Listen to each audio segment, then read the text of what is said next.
Magandang araw mga kupal! Ngayon niyang araw ay tapos na tayo sa unang proseso sa paggawa ng kulungan. Kaya para mas lalo siyang tumibay ay atin naman siyang pipinturahan. Para naman magtagal at hindi kainin ng kalawang. Grabe, magpintura pala ng ganito kaliliit na bakal ay kailangan ng tiyagaan. Sumabay pa itong brush natin na kapag pinapahid mo ay bumubuka ka lang. Ako pa naman yung tipo ng tao na mainipin. Dito'y gumana na naman ang 5% ng ating utak kaya itong naisipan kong gawin. Anong pahid-pahid? Atin na yang lamasin.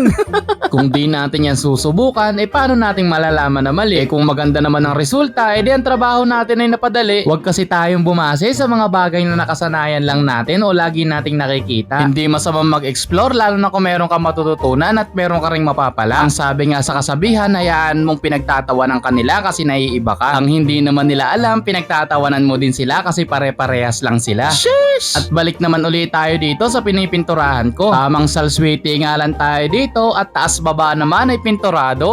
Ay lampas pa yan sa pulido. Tingnan ang aking isi dito at napadali ang aking trabaho. At habang aking nilalamas yan dyan ay akin muna kayong babalikan. Maraming salamat sa inyo. Sana kayong lahat ay aking makakabarikan. Di na natin problema ang pamulutan. Pag ang pugo natin nagsimulang mag-itlogan ay siya nating ilalabon at ihahain sa inuman. Ay para yatang sa palugi ang mangyayari nito. Ay paano? Dyan na muna kayo. Huwag nyo kakalimutan mag-share at mag-follow.